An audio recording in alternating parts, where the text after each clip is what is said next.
వాక్యంతో వారు నిలబడినారు కనుక దేవుడు వారితో నిలబడ్డాడు. ఆ విమోచకుడు వారి మధ్యలోనికి వచ్చాడు.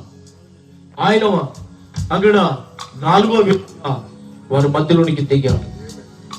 మరి ఈ రోజు కూడా నువ్వు ఒంటరి వాడు అని ఎప్పుడు అనుకుని 1000 మందిగా చేస్తానంటున్నాడు దేవుడు. నువ్వు 10,000 మందిగా చేయవచ్చు దేవుడు.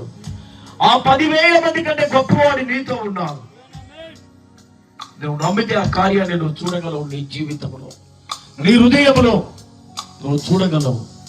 నోరు తెరిసి ఎంతమంది క్రీస్తును ఆరాధిస్తాను, ఎంతమంది ప్రభువును ఆరాధిస్తాను, ఆ యేసయ్యను ఎంతమంది స్తుతిస్తారు ప్రియులారా. హల్లెలూయా, గ్లోరీ, హల్లెలూయా.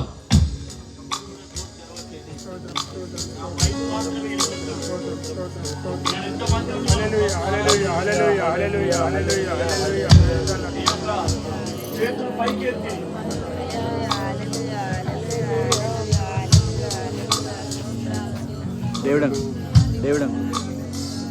మనమందరం కళ్ళు పోసుకొని పరకాల సంఘ దృష్టి డేవిడ్ గారు వచ్చి ఒక పాట పాడతాం. మన వారం వైపు మన హృదయాలను తిప్పుదాం. ప్రతి ఒక్కరిని ఎవ్వరు కూడా ఆరాధన చేయకుండా ఉండవద్దు. మీరు స్తుతించండి. నోరున్న ప్రతి ఒక్కరు దేవుని స్తుతించండి. మీరు మూగవారైతే ప్రార్థన చేస్తా. నేను దేవుడు మీకు నోరు ఇస్తాను. దైవ సేవకులు ప్రతి ఒక్కరము ప్రభువును ఆరాధన చేద్దాం. ఈ యొక్క రాత్రి కొద్ది నిమిషం. హల్లెలూయా, హల్లెలూయా, స్తుతి స్తుతి, హల్లెలూయా, మహిమ మహిమ మహిమ.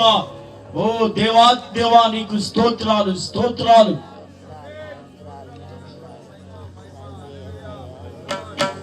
నా విస్తారమైన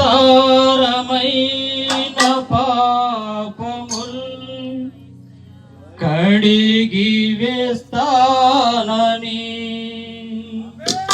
లెక్కేలేనన్ని నా దోషముల్ తోడసి వేస్తానని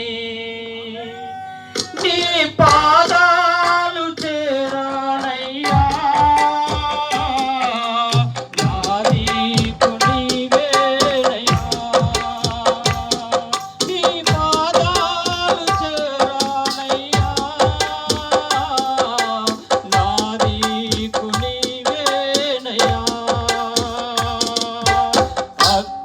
కరుడా